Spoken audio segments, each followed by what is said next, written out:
10-11 వచనాలు అందరం కలిసి చదువుదాం. యాకోబు బెయేర్షెబా నుండి బయలుదేరి హారాను వైపు వెళ్ళుచు ఒక చోట చేరి ప్రొద్దు గుంకినందున అక్కడ ఆ రాత్రి నిలిచిపోయి ఆ చోటి రాళ్లలో ఒకటి తీసుకొని తనకు తలగడగా చేసుకొని అక్కడ పండుకొనెను. మనసుని దగ్గర చదువుదాం. యాకోబు 10వ వచనం ఒకటే. యాకోబు బెయేర్షెబా నుండి బయలుదేరి హారాను వైపు వెళ్ళుచు. ప్రార్థన చేద్దాం. మహాపరిశుద్ధుడా, ప్రేమ నమ్మకం కలిగిన మా తండ్రి, ఈ వాక్యం ద్వారా మా అందరితో మాట్లాడి వినగలిగిన మంచి మనస్సును, హృదయాన్ని మీరు మాకు అనుగ్రహించి మీరు మహిమ పొందుకొనమని యేసు నామమున ప్రార్థించి పొందుకొని ఉన్నాము తండ్రి. దగ్గర చెప్తాం. ఆమేన్, ఆమేన్, హల్లెలూయా. చదవబడిన లేఖన భాగంలో ఒక వ్యక్తి పేరు దేవుడు రాసి ఉంచాడు. ఏ పేరు ఆ వ్యక్తి పేరు అని అంటే యాకోబు. దగ్గర చెప్పండి, ఏం పేరు ఆయన పేరు? యాకోబు. యాకోబు ఎక్కడి నుండి ఆవలింతలు తెలిస్తే మాత్రం వాళ్ళని బయట పంపించేస్తారు. యాకోబు ఎక్కడి నుండి ఎక్కడికి బయలుదేరుతా ఉన్నాడు అని 10వ వచనంలో రాశాడు. ఎక్కడి నుండి యాకోబు ఎక్కడికి వెళ్తున్నాడు అని అంటే చెప్పండి. బెయేర్షెబాను విడిచి హారాను వైపు తన ప్రయాణాన్ని కొనసాగిస్తున్నాడు. మనసు చెప్తే ఎక్కడి నుంచి? బెయేర్షెబాను విడిచి ఎక్కడికి వెళ్తా ఉన్నాడు? హారాను వైపు వెళ్తున్నాడు. అసలు యాకోబు బెయేర్షెబాను విడిచి హారాను వెళ్ళడానికి గల కారణం ఏంటి? యాకోబు బెయేర్షెబాను విడిచి హారాను వెళ్ళడానికి కారణం ఏంటి? కారణం ఏమై ఉంటది? హల్లెలూయా. ఎందుకు వెళ్తున్నాడు యాకోబు? బెయేర్షెబాను విడిచి హారాను ఎందుకు వెళ్తున్నాడు? ఏమై ఉంటది? యాకోబుని గురించి కనుక మనం ఆలోచన చేస్తే, యాకోబు తండ్రి ఎవరు? ఇస్సాకు. యాకోబు తల్లి ఎవరు? రిబ్కా. అంతేనా? యాకోబు తండ్రి ఇస్సాకు, యాకోబు తల్లి రిబ్కా. యాకోబు అన్న ఎవరు? ఏశావు. ఇది ఇస్సాకు యొక్క కుటుంబం. ఇస్సాకుకి గర్భఫలం లేనప్పుడు, రిబ్కా గర్భం దాల్చినప్పుడు ఇస్సాకు ప్రార్థన చేస్తా ఉన్నాడయ్యా, నీవు నాకు గర్భఫలం ఇవ్వు అని ఇస్సాకు ప్రార్థన చేస్తా ఉంటే, దేవుడు అద్భుతంగా ఇస్సాకు ప్రార్థన ఆలకించి దేవుడు ఇస్సాకు భార్య అయినటువంటి రిబ్కాకు గర్భఫలం ఇచ్చాడు. అయితే యాకోబు ఏశావు ఇద్దరు రిబ్కా గర్భంలో పడ్డారు. ఇద్దరు కవల పిల్లలు, ఒకరికొకరు పుట్టిన వారు కాదు, ఇద్దరు కవల పిల్లలు. అయితే దేవుడు మాట్లాడుతున్న మాట ఏంటంటే, ఈ ఇద్దరు ఏశావు యాకోబులు గర్భంలో పడగానే, గర్భంలో ఉన్నప్పుడే దేవుడు మాట్లాడుతున్నాడయ్యా, నేను పెద్దవాడైనటువంటి ఏశావును ద్వేషించాను, యాకోబును నేను ప్రేమించాను అని చెప్పాడు. నేను యాకోబును ఆశీర్వదించాలి అనుకుంటున్నాను చెప్పాడు. యాకోబు ద్వారా నేను గొప్ప జనాన్ని చెయ్యాలి అని నేను ఆశపడుతున్నానని చెప్పాడు. యాకోబు ఎలాంటి వాడు అని అంటే, ఒక మాట చెప్పాలి అని అంటే, తల్లి గర్భంలో ఉన్నప్పుడే ఏశావు మడిమను పట్టుకొని పెనుగులాడి అనుభవం తల్లి గర్భంలోనే యాకోబు నేర్చుకున్నటువంటి వాడు. అటువంటి ఉన్నతమైనటువంటి గుణం. అంత మాత్రమే కాదు, దేవుడి యొక్క సంకల్పం అంతా కూడా యాకోబు ద్వారా నెరవేర్చాలి అనుకున్నటువంటి దేవుడు. అలాంటి యాకోబు పరిస్థితి ఒకానొక దినాన్ని ఏమైంది అని కనుక ఆలోచన చేస్తే, ఆశీర్వాదముల కొరకు ఇస్సాకు మంద దృష్టి కలిగిన వాడై, చూపు లేని వాడై ఉన్నప్పుడు ఇస్సాకు ఏశావుతో మాట్లాడుతున్నాడు, నా కుమారుడా, నువ్వు అడవికి వెళ్ళి వేట మాంసం తెచ్చి నాకు పెడితే దాన్ని నేను భుజించిన తర్వాత నిన్ను నేను ఆశీర్వదించాలి అనుకుంటా ఉన్నాను. ఈ మాట ఎవరున్నారు? తల్లి అయినా రిబ్కా విన్నది. ఇస్సాకుకేమో ఏశావు అంటే ఇష్టం జ్యేష్ఠుడు, రిబ్కాకేమో చిన్నవాడైనటువంటి యాకోబు అంటే ఇష్టం. కాబట్టి ఇప్పుడు రెక్క ఆలోచించిన ఆలోచన ఏంటంటే, ఈ ఆశీర్వాదాలు ఏశావు పోకూడదు, ఈ ఆశీర్వాదాలు నా కుమారుడైన యాకోబు పోవాలి అని చెప్పేసి అతను అడవికి వెళ్ళగా ఈమె గొర్రెను వధించేసి ఆహారములు పెట్టి ఒంటె రోమ వస్త్రములు ఎవరికి, యాకోబుకి ధరింపజేసి భోజనములని ఇస్సాకు దగ్గరికి పంపించేసింది. యాకోబు అంటా ఉన్నాడు, తల్లి తడువులాడి చూస్తే ఒకవేళ నేను యాకోబునని నా స్వరాన్ని విని గుర్తుపడతాడేమో, అప్పుడు శపిస్తాడు అని అన్నప్పుడు రెబ్కా అంటూ ఉంది, శపించే టైంలో నేను పక్కకు పెట్టి నేనే ఆ శాపాన్ని పొందుతాను, కానీ ముందైతే నీవు వెళ్ళు. మొత్తానికైతే యాకోబు వెళ్ళాడు, భోజనాన్ని చేశాడు, తిన్నాడు. ఇప్పుడు ఇస్సాకు ఏం చేస్తా ఉన్నాడు, ఆశీర్వదిస్తా ఉన్నాడు. ఆశీర్వాదములన్నీ అయిపోయాయి. యాకోబు అక్కడి నుంచి లేచి వెళ్ళిపోయాడు. ఏశావు వంటంతటి సిద్ధం చేసుకుని భోజనం పట్టుకుని ఎక్కడికి వచ్చాడు చెప్పాలి. ఇది చెప్పిన తర్వాత ముందుకెళ్తాం. ఎక్కడికి వచ్చాడు, తండ్రి అయినటువంటి ఇస్సాకు దగ్గరికి వచ్చి, తండ్రి నీవు అడిగినట్టుగానే అడవికి వెళ్ళి వేటను సిద్ధం చేసుకొని ఆహారాన్ని బండిని తీసుకొని వచ్చాను, కాబట్టి నేను తిని నీవు నన్ను ఆశీర్వదించని చెప్పాడు. అయ్యో కుమారుడా, ఏ పాటికి నిన్ను ఆశీర్వదించాను, ఒక్క దీవెనైనా లేదా తండ్రి అని ఏశావు ఏడుస్తా ఉన్నాడు. దీవించడానికి చివరిగా ఉంది, ఇదిగో నువ్వు యాకోబుకు దాసుడు అవుతావు తప్ప అంతకు మించి దీవెనలు ఏమీ లేవు. ఇదంతా విని ఇప్పుడు ఏశావుకి ఏమొచ్చిందంటే కోపం వచ్చేసింది. ఎందుకు, మొదటేమో ఆకలిగా ఉన్నప్పుడు జాస్తత్వపు అప్పుని వంటకాల కోసం ఆకలి కోసం యాకోబు దొంగిలించేశాడు. ఇప్పుడేమో ఉన్న ఆశీర్వాదాలు కూడా దొంగిలించేశాడు. ఇప్పుడు ఏశావుకు బాగా కోపం చేసి కత్తి పట్టుకొని యాకోబుని చంపాలి అని బయలుదేరుతున్నటువంటి సమయంలో యాకోబు తల్లి అయినటువంటి రెబ్కా చెప్తా ఉంది, నువ్వు ఇక్కడ ఉంటే నీ అన్న ఖచ్చితంగా నిన్ను చంపేస్తాడు, కాబట్టి హారానులో నీ మామ అయినటువంటి లాబాను ఉన్నాడు, అక్కడికి వెళ్తే నువ్వు క్షేమంగా ఉంటావు. కొద్ది దినాలైన తర్వాత నీ అన్న కోపం తగ్గిన తర్వాత నేను కబురు పెడతాను, అప్పుడు నీవు వద్దులే అని చెప్తే, ఇదిగో అప్పుడు ఇప్పుడు మనం చదివిన లేఖన భాగం అంతా ఆదికాండం 28వ అధ్యాయము చదువుదాం. యాకోబు అప్పుడు బెర్షెబా నుండి బయలుదేరి హారాను వైపు వెళుచుండగా ఇదిగో ఒక చోట చేరి బ్రతుకుకినందున అతడు ఆ రాత్రి అక్కడ పడుకున్నాడు అని వాక్యం చెప్తాం. ఈరోజు మన వాక్య భాగం ఏంటి అని అంటే, బెర్షెబా నుండి బయలుదేరి వెళుతున్నటువంటి యాకోబు జీవితం. ఈరోజు మన వాక్య సందేశం ఏంటంటే, బెర్షెబా ఒక అరణ్యమే కానీ బెర్షెబా దేవుడు కలుసుకునే స్థలం, బెర్షెబా దేవుని సన్నిధి ఉన్న స్థలం. బెర్షెబాను గురించి ఈ రోజు మనం ధ్యానం చేద్దాం. బైబిల్ గ్రంథంలో కొన్ని విషయాలు తూకీగా మనం ఆలోచన చేస్తే, నాకు చూస్తే చాలా జాగ్రత్తగా వాక్యాన్ని విందాం. ఒక కుటుంబం ఉంది రూతు గ్రంథంలో. ఏ కుటుంబం? ఎలీమెలెకు కుటుంబం. వారు యూదా బెత్లెహేమును విడిచి ఎక్కడికి వెళ్ళారు? మాట్లాడారు అందరూ. ఎక్కడికి వెళ్ళారు? యూదా బెత్లెహేమును విడిచి. అల్లెలు చెప్పండి, మా పోనీ అల్లెలు చెప్పండి. ఇంత స్వరం ఉంది. యూదా బెత్లెహేమును విడిచి మోయాబుకి వెళ్తా ఉన్నారు. యేసు ప్రభువు ఒక ఉపమానం చెప్తా ఉన్నాడు, అయ్యా నిజంగా నా సహోదరుని ప్రేమించాలంటే నా పొరుగువాడు ఎవడు అని ఒక ధర్మశాస్త్రోపదేశకుడు అడిగినప్పుడు, ఇదిగో ఒక వ్యక్తి యెరూషలేమును విడిచి యెరికోకి దిగి వెళుతూ ఉన్నాడు. ఇలా మనం చూస్తే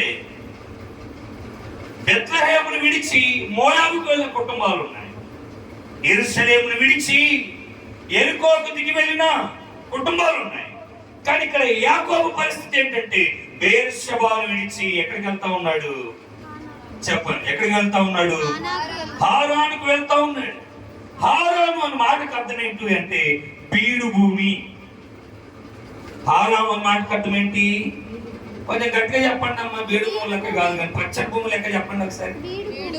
అందరూ ఒకసారి చెప్పండి. పోయినసారి చెప్పా, సంఘానికి ఏముండాలి? ఏక మనసు ఉండాలి, ఏకాత్మ ఉండాలి. ఏముండాలి సంఘానికి? ఏక మనసు ఉండాలి. అది ఇప్పుడు పని చేయును గాక. ఇప్పుడు మీరు చెప్పండి. హారాను అంటే ఏంటి? ఇంకా పని చేయట్లేదు. సంఘానికి ఏముండాలి?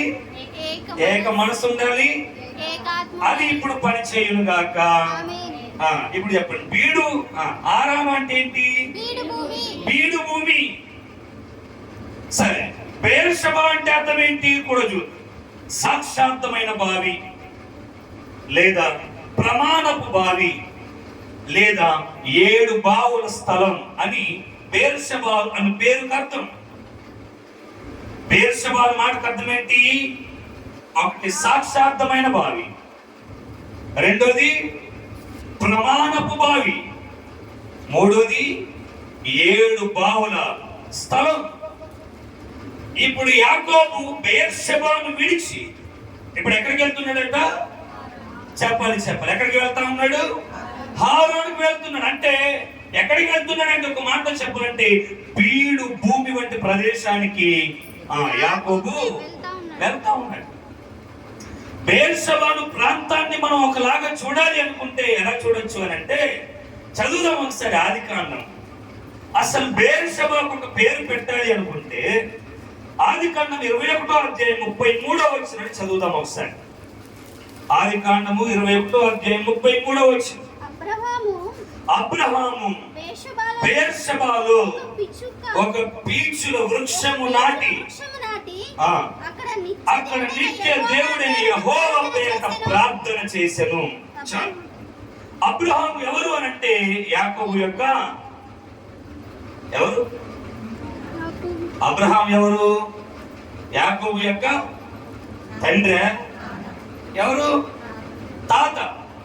ఎవరు చెప్పు? ఎవరు తాత? అబ్రహాం ఎవరు? యాకోబు యొక్క అనగా ఇస్సాకు యొక్క తండ్రి. అబ్రహాం కుమారుడే ఇస్సాకు, ఇస్సాకు కుమారుడే యాకోబు.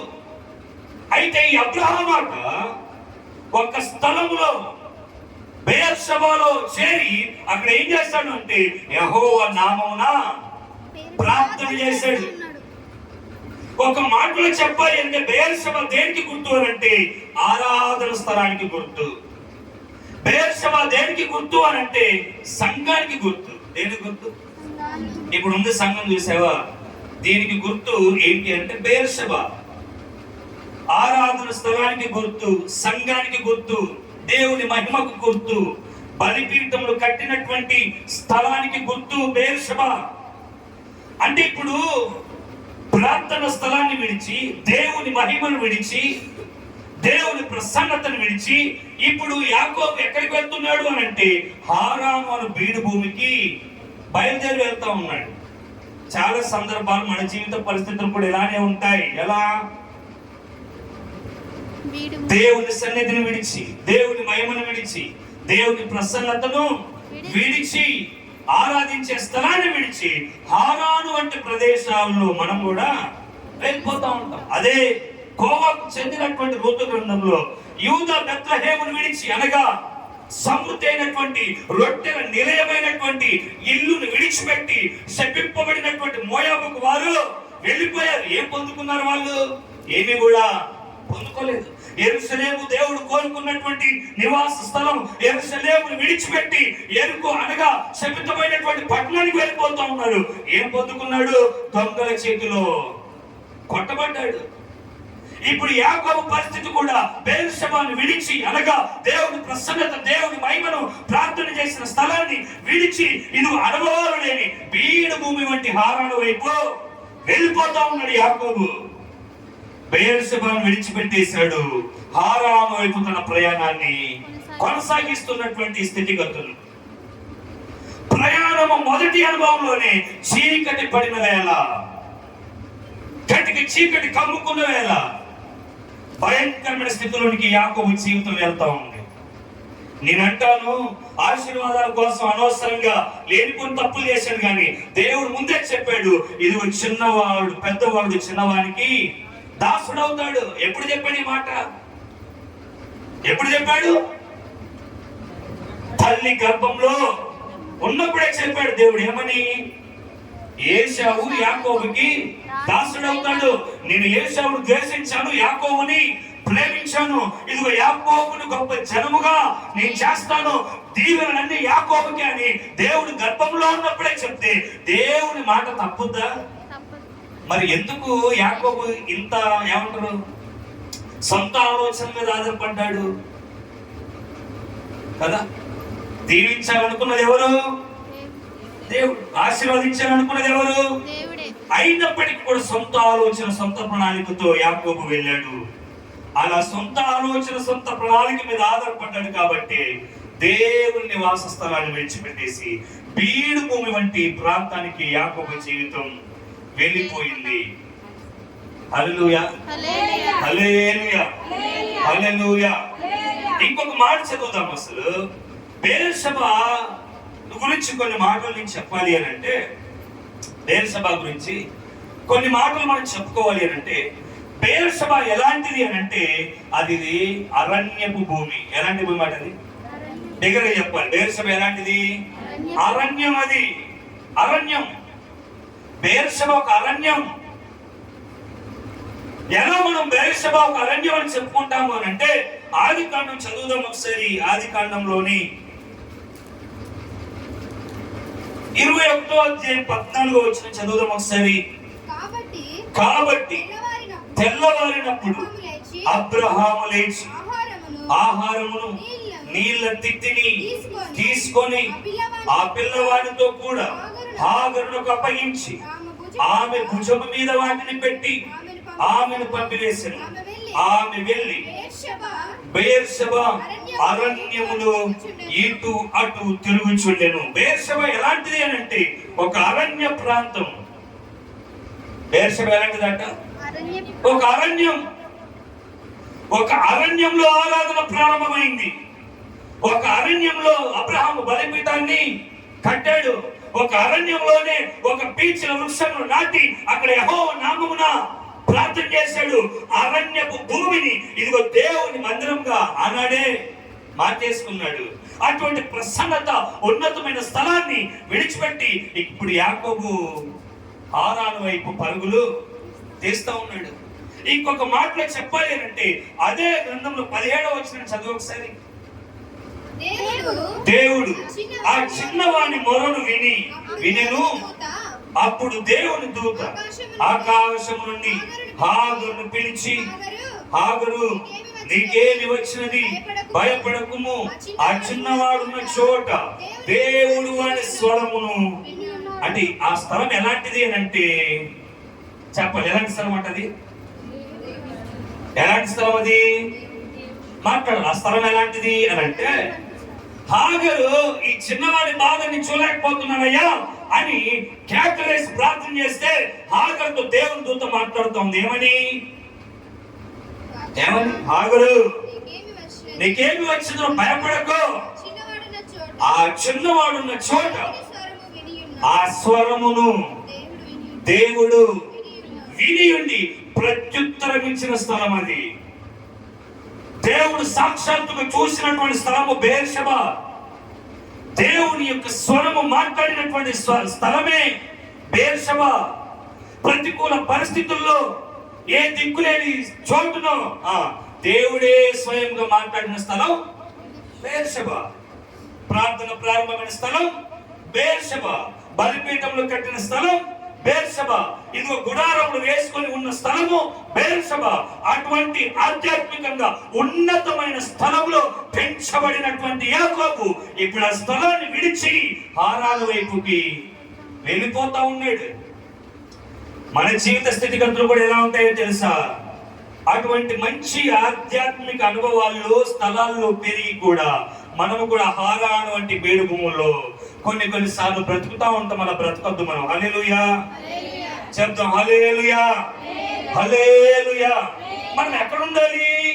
బెయేర్షెబాలోనే ఉండాలి. కానీ హారాను వంటి స్థలాల్లో మనము ఉండకూడదు. అనగా దేవుని సన్నిధి ఉన్న స్థలంలోనే ఉండాలి. దేవుని మహిమ ఉన్న స్థలంలోనే మనం ఉండాలి. దేవుని ప్రసన్నత ఉన్న స్థలంలోనే మనం ఉండాలి.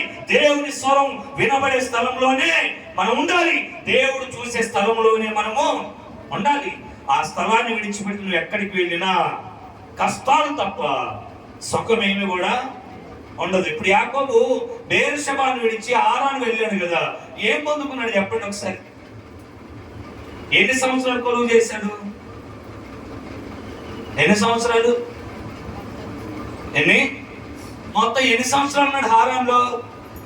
21 సంవత్సరాలు ఉన్నాడు. 21 సంవత్సరాలు మాటికి మామ జీతాన్ని మార్చేస్తా ఉన్నాడు కదా. ఎన్ని సంవత్సరాలు చేసినా మోసం చేస్తూనే ఉన్నాడు. ఏం పొందుకున్నాడు? బెయేర్షెబాను విడిచాడు కానీ పొందుకున్నది ఏమీ లేనటువంటి జీవితం. మన జీవితాల్లో కూడా, మన వ్యక్తిగత అనుభవాల్లో కూడా బెయేర్షెబాను దేవుని సన్నిధిని విడిచిపెడితే నీ జీవితంలో పొందుకునేది ఏమీ కూడా లేదు. కాబట్టి మనం దేవుని సన్నిధిలో నాటబడిన వారముగా ఉండాలి. దేవుని సన్నిధిలో ఎదిగే వారంగా ఉండాలి. దేవుని సన్నిధిలో ఫలించే వారంగా ఉండాలి. దేవుని స్వరాన్ని వినడానికి సమీపంగా ఉండే వారంగా ఉండాలి. హల్లెలూయా, హల్లెలూయా, హల్లెలూయా కదా. బెయేర్షెబాలో ఉంటే కలిగే 4 అనుభవాలు చెప్పి నేను ఆ వాక్య భాగం ముగించేస్తాను. బెయేర్షెబాను విడిచిపెట్టాడు కదా, హారాను వైపు వెళ్ళిపోతా ఉన్నాడు కదా. అలా కాదని, ఒకవేళ బెయేర్షెబాలోనే కనుక ఉంటే ఉన్నటువంటి వ్యక్తి ఇలా జీవితాలు ఎలా ఉన్నాయి, ఆ స్థితిగతులు ఏంటి కనుక మనం ఆలోచన చేస్తే మొట్టమొదటి అనుభవాన్ని చదువుదాం. ఆదికాండము 21వ అధ్యాయము 25 నుంచి 31 వరకు చదువుదాం ఒకసారి. ఆదికాండం 21వ అధ్యాయం 25 నుంచి 31 వచనం. అబీమెలెకు 25వ వచనం. అబీమెలెకు చదువు. దాసులు బలాత్కారంగా తీసుకున్న నీళ్ల బావి విషయమై అబ్రహాము అబీమెలెకును ఆక్షేపింపగా అబీమెలెకు, ఈ పని ఎవరు చేసారో నేను ఎరుగను, నీవు నాతో చెప్పలేదు, నేను నేడే గాని ఈ సంగతి వినలేదని చెప్పగా అబ్రహాము గొర్రెలను గొడ్లను తెప్పించి అబీమెలెకుకి ఇచ్చెను. వారిద్దరూ ఇట్లు ఒక నిబంధన చేసిరి. తరువాత అబ్రహాము తన గొర్రెల మందలో నుండి 7 పెంటి పిల్లలను వేరుగా నుంచెను గనుక అబీమెలెకు అబ్రహాముతో, నీవు వేరుగా ఉంచిన ఈ 7 గొర్రె పిల్లలు ఎందుకని అడిగెను. అందుకతడు, నేనే ఈ బావిని త్రవ్వించినందుకు నాకు సాక్షాత్తుగా ఈ 7 గొర్రె పిల్లలను నీవు నా చేత పుచ్చుకొనవలనని చెప్పెను. అక్కడ వారిద్దరూ అట్లు ప్రమాణం చేసుకున్నందున ఆ చోటు బెయేర్షెబా అనబడెను. బెయేర్షెబా మాటకి కింద పుట్నోట్లో ఉంది. ఏంటిది? సాక్షార్థమైన బావి. 21వ వచనం చదువుదాం ఒకసారి. అతడు పారాను అరణ్యంలో ఉన్నప్పుడు అతని తల్లి ఐగుప్తు దేశము నుండి ఒక స్త్రీని తెచ్చి అతనికి పెండ్లి చేసెను. ఎన్నో వచ్చిన ఒక్క 21 ఇప్పుడు చదివిన అధ్యాయం 21 23 చదువుదాం ఒకసారి. 22 ఆ కాలము అబీమెలెకును అతని సేనాధిపతి అయిన ఫికోలును అబ్రహాముతో మాట్లాడి, నీవు చేయు పనులన్నిటిలోను నీకు తోడై ఉన్నాడు గనుక నీవు నన్నైనను నా పుత్ర పౌత్రాతులనైనను వంచింపక నేను నీకు చేసిన ఉపకారం చెప్పున నాకును నీవు పరదేశమై ఉన్న ఈ దేశమునకు చేసినని దేవుని పేరుగా ఇక్కడ చెప్పాను. ఇక్కడ జరుగుతున్నటువంటి సందర్భం ఏంటి? ఇక్కడ ఉన్నటువంటి పరిస్థితులు ఏంటి? అలా చెప్దాం ఒకసారి. ఎక్కడ చెప్దాం. ఏం చేశారు అబ్రహాము అని అంటే బావులు తవ్వించాడు. ఏం చేశాడు అబ్రహాము? బావులు తవ్వించాడు. ఈ సంగతి ఎవరు విన్నారు అని అంటే అబీమెలెకు దాసులు విన్నారు. అబీమెలెకు విన్నాడు.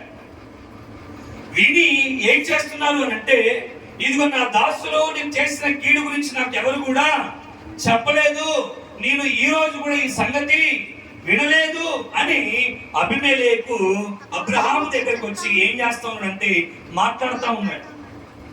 అసలు అబీమెలెకు ఎందుకు వచ్చాడు అని ఒక మాట చెప్పాలి అంటే, ఒక మాట చెప్పాలంటే అబ్రహాముతో గొడవ కోసం వచ్చేసాడు.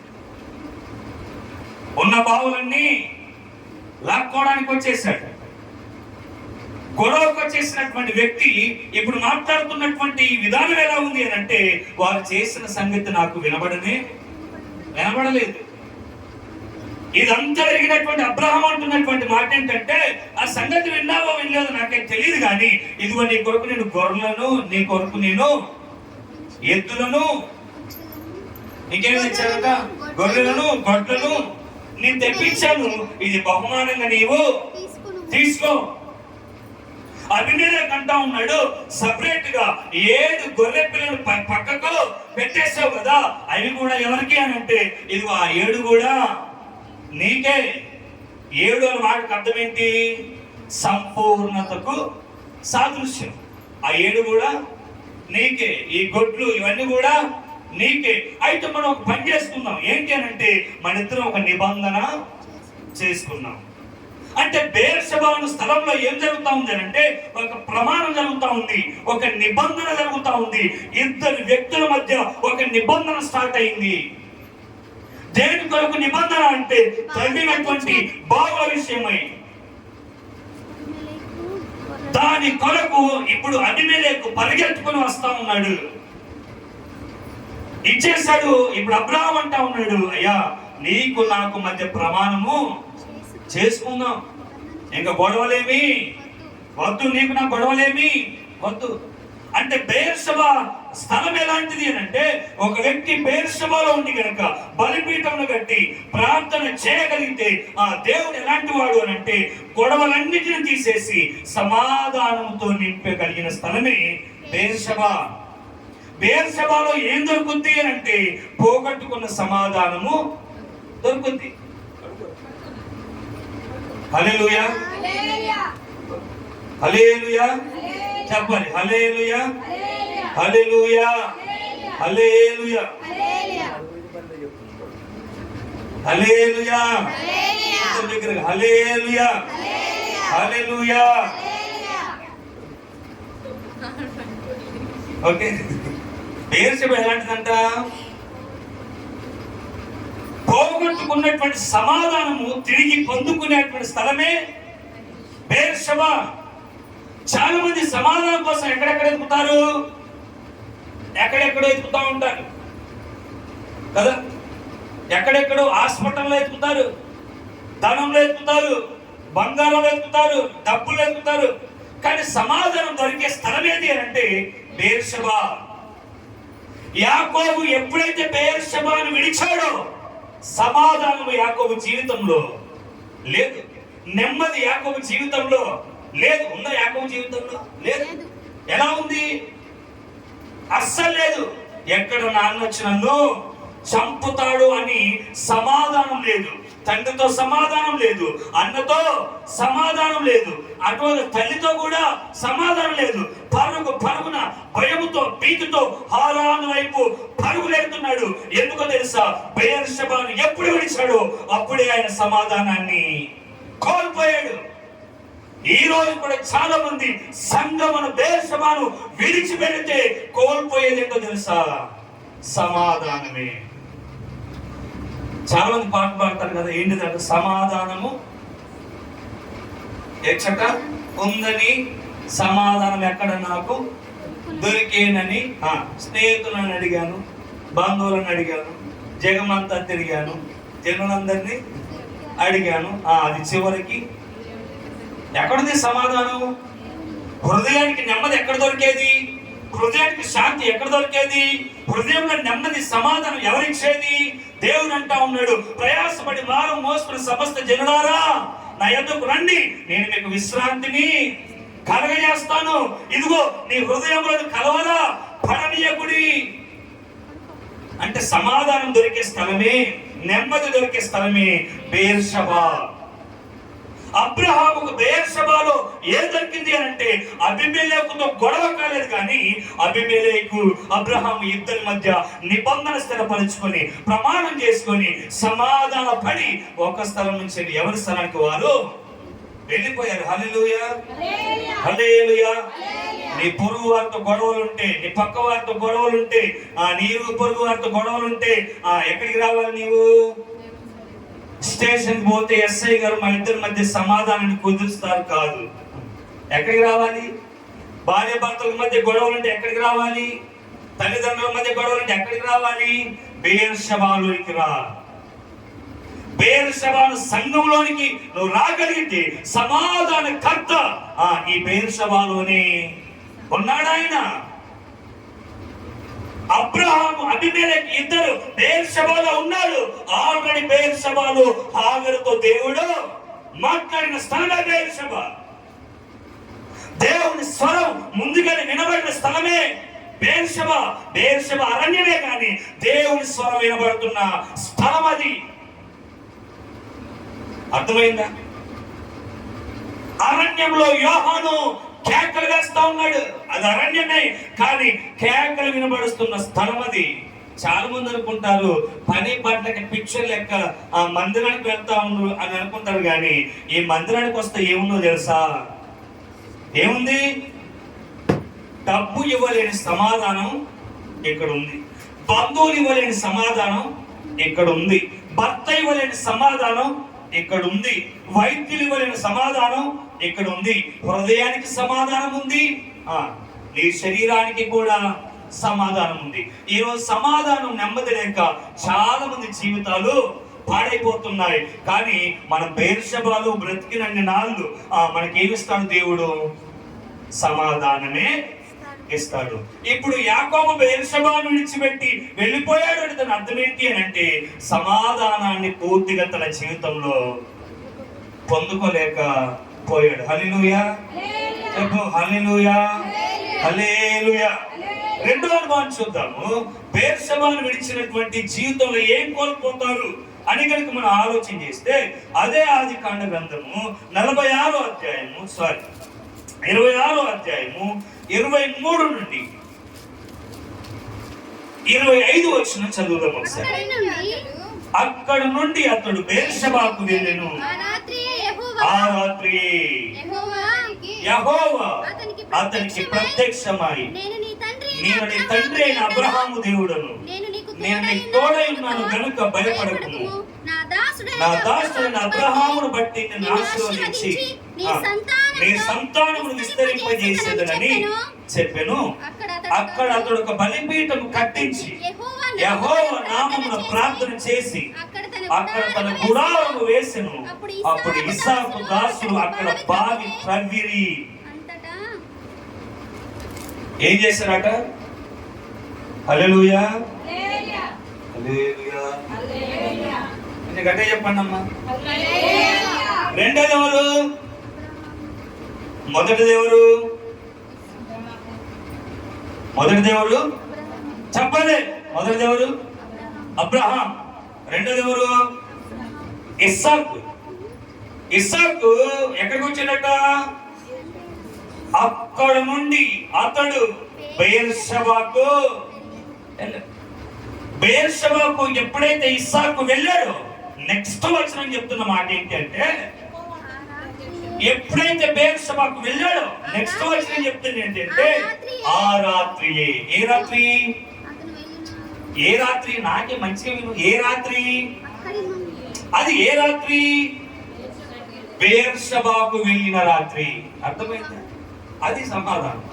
ఆ రాత్రి అంటే ఇస్సాకు లేచి ఆ ప్రాంతాన్ని విడిచి బెయేర్షెబాకు వెళ్ళిన రాత్రియే యెహోవా వాక్కు ఇస్సాకుకు ప్రత్యక్షమైంది. అంతవరకు బెయేర్షెబా రెండో అనుభవం ఏంటో తెలుసా? యెహోవా వాక్కు ప్రత్యక్షమై నీతో మాట్లాడే స్థలమే బెయేర్షెబా. ఇస్సాకుతో దేవుడు మాట్లాడుతున్నాడు. ఏమని? ఇస్సాకు జీవితంలో భయం ఉంది, అందుకే చెప్తున్నాడు ఇస్సాకు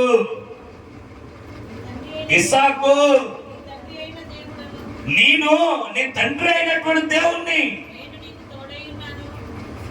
అంటే దేవుడు తనను తానే ఏం చేసుకుంటున్నాడు తేజ? దేవుడు తనను తాను ఏం చేసుకుంటా ఉన్నాడు?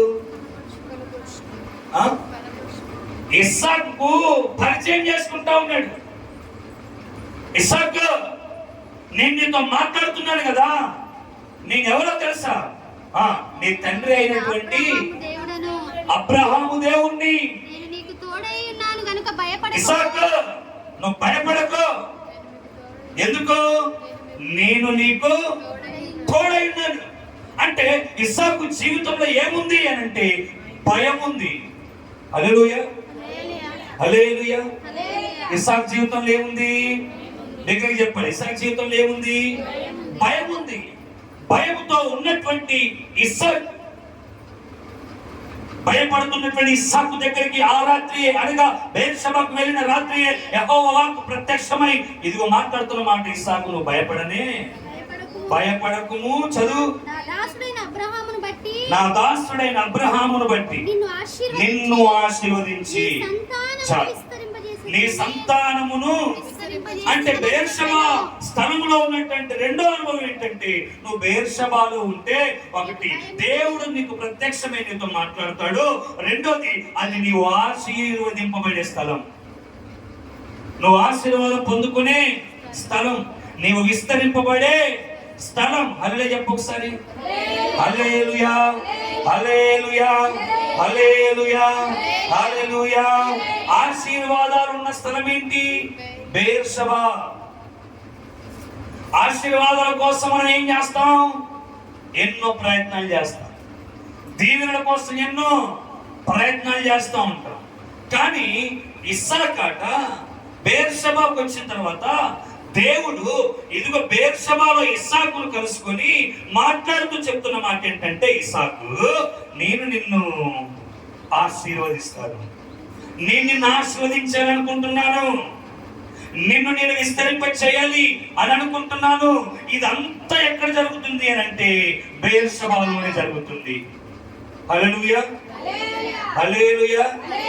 ఇప్పుడు బెర్షెబా సంఘంలో నీవు ఉన్నావు కదా. నాకే చూడు, బెర్షెబా సంఘంలో వింటున్నావా? ఆయన స్వరాన్ని వింటున్నావా? వాక్యముల స్వరంతో పాటు నీ మనస్సాక్షితో కూడా ఆయన మాట్లాడతాడు. ఆ స్వరాన్ని వింటున్నావా? హలో, వింటున్నామా? బెర్షెబాలో ఉంటే మన అనుభవాలు ఎలా ఉండాలి అని అంటే, దేవుని స్వరమును వినగలిగిన చెవులు మనకు ఉండాలి. ఆయన స్వరాన్ని నువ్వు వినకపోయావనుకో నీకేం ఫలితం కూడా. హల్లెలూయా, హల్లెలూయా. ఆయన స్వరాన్ని వినాలి. ఇస్సాకు ఎప్పుడైతే ఆయన స్వరాన్ని విన్నాడో భయం ఏమీ కూడా ఇస్సాకు జీవితంలో లేదు. అప్పటి వరకేమో కానీ ఆ స్వరాన్ని విన్న తర్వాత తన జీవితమే మారిపోయింది. ఇంకా బెర్షెబాలో ఉన్న అనుభవం చెప్పాలా? లాస్ట్ మనం చదువుదాం ఒకసారి, అదే అధ్యాయంలో మాట చదువుదాము. 31వ వచనం చదువు ఒకసారి. తెల్లవారినప్పుడు వారు లేచి ఒకరితో ఒకడు ప్రమాణము చేసుకొని తరువాత ఇస్సాకు వారిని సాగనంపగా వారి అతని యొద్ద నుండి సమాధానముగా. బెర్షెబాలో ఏముంది? సమాధానము. సమాధానం. అయ్యా నాకు సమాధానం లేదు, నెమ్మది లేదు అని అనుకుంటే బెర్షెబాలోకి వస్తే దొరికేదే సమాధానం. సమాధానం.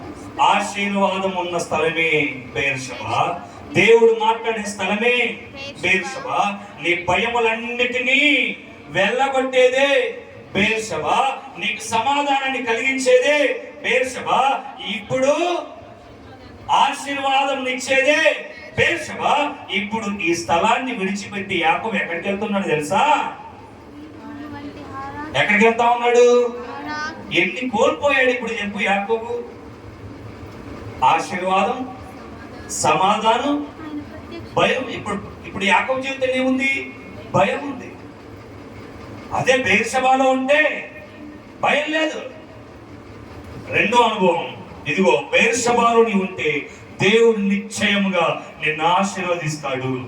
బెర్షెబాలో నీ ఉంటే నిశ్చయముగా దేవుడు నీ భయాలన్నీ తొలగిస్తాడు. ఒక్క రాగడ అంటే వాళ్ళకి ఏం వద్దు అనుకుంటా కదా. బెయేర్షెబాలో నీవుంటే దేవుడు నిశ్చయముగా సమాధానమును నీ కుటుంబంలో నీ జీవితంలో ఏలుబడి అవేటట్లుగా చేస్తాడు ఆయన. బెయేర్షెబాలో అంత సమృద్ధి ఉంటే ఇప్పుడు యాకోబు బెయేర్షెబా నుండి చెప్పండి, బెయేర్షెబా నుండి హారాను వైపు. అసలు ఈ మాట చదివినప్పుడు నాకు దీని గురించి ఆలోచించాలనిపించింది, అందుకే చెప్తా ఉన్నాను. బెయేర్షెబాను విడిచిపెడితే ఇంత పరిస్థితులు ఉన్నాయా అంటే ఉన్నాయి. మనుషుడా, నువ్వు ఎక్కడ ఉండాలో ఆ స్థలంలో ఉండకపోతే, ఉండవలసిన స్థలంలో ఉండకపోతే మన స్థితిగతులు కూడా అలానే ఉంటాయి. దావీదు పిచ్చోడు కాలేదు. అయ్యా ఏమంటాడు, భక్తిహీనుల గుడారముల యొద్ద నివసించుట కంటే అయ్యా నీ మందిర ద్వారం వద్ద ఉండుట నాకు మేలయ్యా. నేను చిరకాలం యెహోవా మందిరంలో నివాసం చేస్తాను. నీ బ్రతుకు దినములన్నీ కృపాక్షమములే నా వెంట వస్తాయి కదా. బలిష్ఠుడైన యాకోబుకు ఒక గుడారాన్ని నేను కట్టే వరకు నేను నా పరుల స్థానం మీదకి నేను ఎక్కను. జనులు నాతో దేవుని మందిరంలోకి వెళదామని మాట వినినప్పుడు నేను సంతోషించి తిని కదా. ఆసాపు, కోరాహు కుమారులు ఆసాపు మాట్లాడుతున్న మాట ఏంటంటే, అయ్యా నీ నివాసములు ఎంత రమ్యములు కదా. అదే ఆసాపు కుమారులు మాట్లాడుతున్నాడు, అయ్యా నీ ప్రసన్నతను నీ కృపను నేను ధ్యానించుటకు నీ మందిరంలో నేను ఆ స్థలాన్ని విడిచిపెట్టి ఎక్కడికి వెళ్తావు నువ్వు కదా. చాలా మంది ఆ స్థలాన్ని విడిచిపెడుతున్నారు, విడిచిపెట్టి హారానులో ఉంటా ఉన్నారు. మనం అలా ఉండకూడదు. మూడో అనుభవం చూపిస్తాను, యాకోబు అనుభవం చూపిస్తాను. 36వ అధ్యాయం 46వ అధ్యాయం 1 నుండి 4 వచనం చదువుదాం ఒకసారి. 46 ఆది కాండము 46వ అధ్యాయం 1 నుండి 4 వచనం. అప్పుడు ఇశ్రాయేలు తనకు కలిగినదంతయు తీసుకొని ప్రయాణమై బెయేర్షెబాకు వచ్చి తన తండ్రి అయిన ఇస్సాకు దేవునికి బలి నర్పించెను. అప్పుడు రాత్రి దర్శనముల యందు దేవుడు యాకోబు యాకోబు అని ఇశ్రాయేలును పిలిచెను. అందుకతడు చిత్తము ప్రభువా నేను ఆయన నేనే దేవుడను, నీ తండ్రి దేవుడను. ఐగుప్తులకు వెళ్ళుటకు భయపడకుము, అక్కడ నిన్ను గొప్ప జనముగా చేస్తాను. నేను ఐగుప్తునకు నీతో కూడా వస్తాను, అంతేకాదు నిశ్చయముగా నిన్ను తిరిగి తీసుకొని వస్తాను. యోసేపు నీ కన్నుల మీద తన చెయ్యి ఉంచుతాడు అని సెలవిస్తా ఉన్నాడు. ఎవరు? సర్వశక్తివంతుడైన దేవుడే యాకోబుతో మాట్లాడుతున్నాడు. ఇంతకు ముందు చదివిన అధ్యాయానికి ఈ అధ్యాయానికి ఏమంత వ్యత్యాసం అనిపించదు. అర్థమైందా? సేమ్ పిన్ టు పిన్ ఉన్నట్టుగానే కనబడుతుంది మనకి. 46వ అధ్యాయంలో 26వ అధ్యాయంలో ఇస్సాకుకు భయం వచ్చేసింది. అంతేనా? అవునుగా, ఇస్సాకు భయపడ్డాడు. ఇస్సాకు భయపడ్డప్పుడు ఇస్సాకు ఏమని మాట్లాడాడు దేవుడు? నేను నీ తండ్రి అయిన అబ్రహాం దేవుడు అన్నాడు. ఇప్పుడు ఇక్కడ యాకోబు భయపడతా ఉన్నాడు. దేవుడు ఏమని మాట్లాడుతున్నాడు? నేను నీ తండ్రి దేవుడు అంటే దాని అర్థం ఏంటి? నీ తండ్రి అయినా ఇస్సాకు దేవుడు నేను. అక్కడేమన్నాడు? నీ తండ్రి అయినా అబ్రహాం దేవుడును. ఇక్కడేమంటున్నాడు? నీ తండ్రి అయినా ఇస్సాకు దేవుడును. యాకోబు భయపడకు. ఇదంతా ఎప్పుడు జరిగిందంటే ఆ రాత్రి. ఎప్పుడది? ఆ రాత్రి దర్శనముల యందు దేవుడు యాకోబును పిలుస్తున్న రాత్రి అది. 1వ వచనంలో ఉంది, ఏమని ఉంది? తనకు కలిగినదంతయు ప్రయాణమై బెయేర్షెబాకు వచ్చి తన తండ్రి అయిన ఇస్సాకు దేవునికి. ఇప్పుడు నాకే చూడండి, చాలా జాగ్రత్తగా వినండి. ఇప్పుడు యాకోబు ప్రయాణం ఎక్కడి నుంచి ఎక్కడికి వెళ్తా ఉన్నాడు అని అంటే యోసేపు ఐగుప్తులో ప్రధానమంత్రిగా ఉన్నాడు కాబట్టి ఇప్పుడు యోసేపు తన తండ్రి అయినటువంటి యాకోబును తన దగ్గరికి పిలిపించుకోవాలనుకున్నాడు కాబట్టి ఐగుప్తు రథాలు వచ్చేసే యాకోబును తీసుకొని వెళ్ళడానికి వచ్చినప్పుడు యాకోబుకి వెళ్ళడం ఏమాత్రం కూడా ఇష్టం లేదు. హల్లెలూయా, హల్లెలూయా, హల్లెలూయా. సంతోషం నేను చెప్పండి హల్లెలూయా. ఎవడొకడు ఉంటాడు కదా.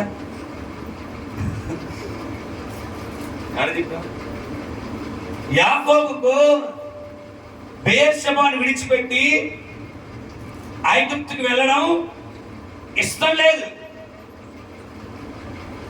ఎంత ఇష్టం లేదనంటే ఒక్క మాట చెప్పాలంటే యాకోబు ఆశ ఏంటో తెలుసా?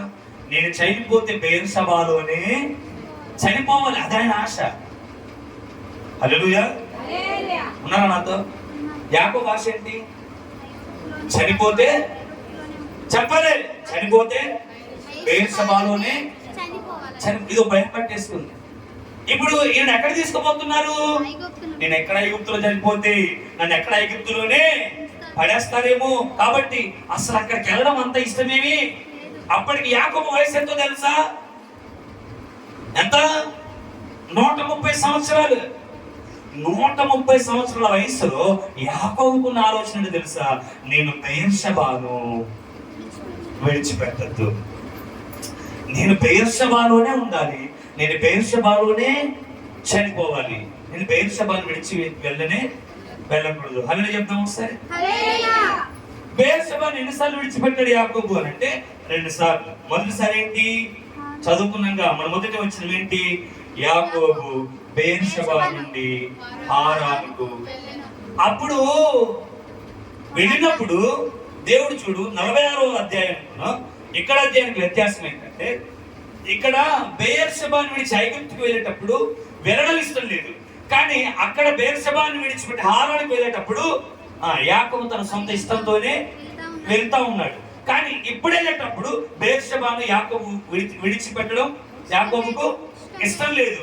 అందుకే ఇక్కడ అంటున్నటువంటి మాట ఏంటంటే అప్పుడు వెళ్ళేటప్పుడేమో దేవుడు మాట్లాడుతున్నాడు, నువ్వు ఎలా వెళ్ళావు అలా తీసుకొని వస్తాను అన్నాడు అప్పుడు మాట్లాడినప్పుడు.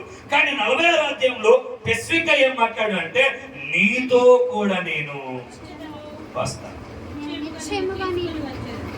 నీతో నేను వస్తాను. ఎక్కడికి వస్తావా నువ్వు? ఐగుప్తుకు వచ్చేస్తా. అప్పుడు ఏమన్నాడు? అన్నాడు ఏమన్నా? బెయేర్షెబాను విడిచి హారాన్ని వెళ్తున్నావు కదా యాకోబు, నీతో కూడా వస్తాను అన్నాడా? అనలేదు. ఏమన్నాడు తెలుసా? నిన్ను మరలా తీసుకొని వస్తా బెయేర్షెబాకు, కానీ నేను నీతో కూడా రాను. ఎందుకు? ఇక్కడేమన్నాడు చెప్పండి, ఇక్కడేమన్నాడు? నేను నీతో కూడా ఐగుప్తుకు వస్తా, నీతో కూడా మరలా నేను తిరిగి బెయేర్షెబాకు వస్తా. అసలు భయపడనే. ఎంత అభయాన్ని ఇస్తున్నాడు చూడు ఇక్కడ. అంటే బెయేర్షెబా ఎలాంటి స్థలము అని అంటే దేవుడు వాగ్దానం చేస్తా ఉన్నాడు, నిన్ను గొప్ప జనముగా చేస్తాడు. దేవుడు ప్రత్యక్షత పొందుకునే స్థలం, భయములన్నీ మళ్ళీ పోయే స్థలం. మూడోది దేవుడు గొప్ప చేసే స్థలమే బెయేర్షెబా. మనకు చాలా ఆలోచనలు ఉంటాయి, నేను గొప్ప అయిపోవాలి, నేను గొప్ప అయిపోవాలి, నేను గొప్ప అయిపోవాలి. దేవుడు గొప్ప చేస్తే తప్ప మనము గొప్ప వారము అవలేము. లాస్ట్ చూపించి నేను ముగించేస్తాను. ఎన్ని నేర్చుకున్నాం మనము? చెప్పండి. 1, బెయేర్షెబాలోని ఉంటే దేవుడు నీకు సమాధానాన్ని ఇస్తాడు. 2, బెయేర్షెబాలోని ఉంటే దేవుడు నీ భయములన్నిటిని తీసేసి నిన్ను ఆశీర్వదిస్తాడు. 3, బెయేర్షెబాలోని ఉంటే దేవుడు నీ భయాలను తీసేసి మరలా నేను గొప్ప జనంగా చేస్తాడు. 4, బెయేర్షెబాలోని ఉంటే మొదటి రాజుల గ్రంథం ఏం చేస్తాడో అక్కడ చదువుకొని ముగించి చేసుకుందాం. 19వ అధ్యాయం 2, 3, 1 నుండి 4 వచనాలు చదువుదాం. మొదటి రాజుల గ్రంథం 19వ అధ్యాయం 1 నుండి 4 వచనాలు. లాస్ట్ మాట. ఏలియా చేసినదంతయు అతడు ఖడ్గము చేత ప్రవక్తలనందరినీ చంపించినదంతయు సంగతియును ఆహాబు యెజెబెలును తెలియజెప్పగా యెజెబెలు ఒక దూత చేత ఏలియాకు ఈ వర్తమానమును పంపించెను. రేపు ఈ వేళకు నేను నీ ప్రాణమును వారుడు ఒకరి ప్రాణము వలె చేయని యెడల దేవుడు నాకు గొప్ప అపాయం కలుగజేయును గాక. కాబట్టి అతడు ఈ సమాచారం తెలుసుకొని లేచి తన ప్రాణమును కాపాడుకొనుటకై పోయి యూదా సంబంధమైన బెర్షెబాకు చేరి అచ్చట ఉండుమని తన దాసునితో చెప్పి తాను ఒక దిన ప్రయాణం అరణ్యంలోనికి పోయి ఒక బదిలీ వృక్షం క్రింద కూర్చుండి మరణాపేక్ష గలవాడు యెహోవా, నా పితరుల కంటే నేను ఎక్కువ వాడిని కాను, ఎంత మట్టుకు చాలును, నా ప్రాణము తీసుకొనుము అని ప్రార్థన చేసిన. చాలు, అయిపోయింది. ఆమె ప్రార్థన అయిపోయింది. చేసిన 19వ అధ్యాయం ప్రార్థన అయిపోయింది. 4వ అనుభవం ఏలియా జీవితంలో యెజబెలు భయం. యెజబెలు అంటుంది 480 మంది ప్రవక్తలను చంపేస్తావు, ఎలా చంపించావో ఖడ్గం చేత నేను అలానే చంపేస్తాను. మరణాపేక్ష గలవాడై పరుగులెడతా ఉన్నాడు. ఎవరు చెప్పాలి? ఎవరు? ఏలియా పరుగులెడతా పోయి ఎక్కడికి వెళ్ళాడు? యూదా సంబంధమైన బెర్షెబాకు వెళ్ళాను. అంతేనా? బెర్షెబా అరణ్యంలో ఒక బదిలీ వృక్షం క్రింద కూర్చున్నాడు. కూర్చొని ప్రార్థన చేస్తూ ఉన్నాడు. ఏమని? అయ్యా, ఇంత మట్టుకు చాలయ్యా, నేను చేసిన ఈ పరిచర్య చాలు, నీ కొరకు నేను ప్రయాసపడిన ప్రయాసం కూడా చాలు, ఇక నా ప్రాణాన్ని తీసుకో, ఇక చాలు ప్రభువా అని బెర్షెబాలో మాట్లాడుతున్నాడు. ప్రార్థన చేస్తాం. మన ప్రార్థనలు కూడా ఇలానే ఉంటాయి. ఎలా? మన ప్రార్థన కూడా ఎలా ఉంటాయి? ఇక చాలు ప్రభువా, ఇక చాలు, ఇంకా నా జీవితం చాలు. అవునా? అప్పుడప్పుడు మన ప్రార్థనలు ఎలా ఉంటాయి? ప్రభువా, ఈ జీవితం ఇంకా చాలు, అవసరం ప్రభువా నాకు ఈ జీవితం, అవసరం ప్రభు నాకు ఈ కష్టం, అవసరం ప్రభు నాకు బాధ, అవసరం ప్రభు నాకు శ్రమలు, ఇంకా నా జీవితం చాలు ప్రభు, నా భర్తతో ఏగలేకపోతా ఉన్నాను, పిల్లలతో ఏగలేకపోతా ఉన్నాను, ఇంకా ఈ బలహీనలతో ఏగలేకపోతా ఉన్నాను, ఈ సమస్యలతో భరించలేకపోతా ఉన్నాను, అసలు బ్రతికే కంటే చచ్చిపోతే అయిపోతుంది ప్రభు, ఇక చాలు ప్రభు, ఇదిగో నా ప్రాణాన్ని నీవు తీసేసుకో ప్రభు, నాకు ఈ బ్రతకొద్దు ప్రభు అను అంటే దేవుడు మాట్లాడుతున్నాడు, బెర్షెబాకు రా. బెర్షెబాలో ఏముంది అంటే ఇదిగో దేవుడు నీతో మాట్లాడతాడు. ఇక చాలు, ఇక చాలు, ఇక చాలు అని నువ్వు ప్రార్థన చేస్తే ప్రభు ఏమంటున్నాడు తెలుసా? ఇంకా చనిపోలేదు ఏలియా, నీ లెక్కకు మించిన ప్రయాణం నీకు ఉంది, సిద్ధంగా ఉంది. దేవుడు మాట్లాడే స్థలం, నీ ఆలోచన వేరు, నీ ప్రణాళిక వేరు, నీ తలంపులు వేరు, నీ ఉద్దేశాలు వేరు. నీ జీవితం మీద నీకు విసుకెక్కి నువ్వు మాట్లాడే మాట ఇక చాలు అనుకుంటే దేవుడు అంటున్నాడు ఇక సరిపోలేదు, నీ ద్వారా మహిమ కలిగిన కార్యాలు చేయాలని నేను అనుకున్నప్పుడు నీ జీవితంలో చాలు అనుకుంటే ఎట్లా? ఎవరు చేస్తారు కార్యాలు? బెర్షెబా స్థలం ఎలాంటిది అని అంటే ఇక చాలు అని విసిగి వేసి ఆరిపోయినటువంటి జీవితంలో ఒక నూతన ఆశను పుట్టించేది బెర్షెబా. ఒక నూతన జీవాన్ని, ఒక నూతన మార్గాన్ని సిద్ధపరిచేది బెర్షెబా. ఎప్పుడైతే బెర్షెబాకు వచ్చి ఏలియా ప్రార్థన చేస్తా ఉన్నాడో దేవుడు 40 దినాలు 40 పగళ్ళు శక్తికి మించిన ప్రయాణాన్ని దేవుడు ఏలియాకు సిద్ధం చేశాడు. అర్థమైందా? లెక్కకు మించినటువంటి దేవుని ఉద్దేశాలు నీవు తెలుసుకోవాలి అంటే బెర్షెబాలో ప్రార్థన చేయాల్సిందే. లెక్కకు మించినటువంటి దేవుని ప్రణాళిక నీకు అర్థం అవ్వాలి అని అంటే నువ్వు బెర్షెబాలో ఉండవలసిందే. హల్లెలూయా. లెక్కకు మించినటువంటి దేవుని కార్యాలు చూడాలి అని అంటే ఎక్కడికి రావాలి? నాతో పాటు మాట్లాడు. లెక్కకు మించిన కార్యాలను చూడాలి అని అంటే బెర్షెబాలో ఉండాల్సిందే. లెక్కకు మించినటువంటి దేవుని యొక్క ప్రసన్నత నువ్వు చూడాలి అంటే బెర్షెబాకు నువ్వు రావాల్సిందే. ఇక చాలు నా జీవితం అని నువ్వు అనుకుంటే ఇదిగో బెర్షెబాలో ఉంటే నీ జీవితం సరిపోలేదు నాయన, ఇంకా నీ జీవితం ద్వారా చాలా కార్యాలు. అర్థమైందా? ఎంత ఉన్నతమైన స్థలం బెర్షెబా సంఘాన్ని వదిలిపెట్టి ఎక్కడెక్కడ ఆహారాలు తిరుగుతారేంటి? హల్లెలూయా. బెర్షెబా దేవుడు కలుసుకునే స్థలం. బెయేర్షెబా దేవుడు సాక్షాత్తుగా తనను తాను పరిచయం చేసుకొని నీకు అభయాన్ని కలిగించే స్థలం. బెయేర్షెబా దేవుడు నీతో మాట్లాడే స్థలం.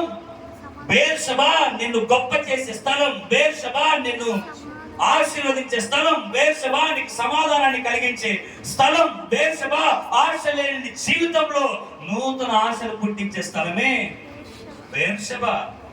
ఎటువంటి బెయేర్షెబాను విడిచిపెట్టి యాకోబు హారాను వైపు వెళ్ళాడు.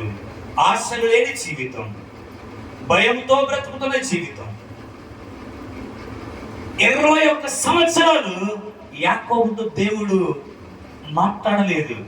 తెలుసా ఎన్ని సంవత్సరాలు? యాకోబుకు దేవుని స్వరం వినబడలే. హారానులో ఉంటే దేవుని స్వరాన్ని నువ్వు ఎప్పటికీ కూడా వినలేవు. మోయాబులో ఉంటే దేవుని స్వరాన్ని నీవు వినలేవు. యెరికోలో ఉంటే దేవుని స్వరాన్ని నీవు వినలేవు. యెరూషలేములో ఉంటేనే వింటావు. బెత్లెహేములో ఉంటేనే వింటావు. బెయేర్షెబాలో ఉంటేనే. ఇలా కాదని నువ్వు ఎక్కడికి పోయినా ఏమి కూడా సంపాదించలేవు. బెయేర్షెబాలోనే ఉందాం. అటు కృప దేవుడు మనకు సమృద్ధిగా అనుగ్రహించును గాక. ఆమేన్. ఆమేన్. ఆమేన్.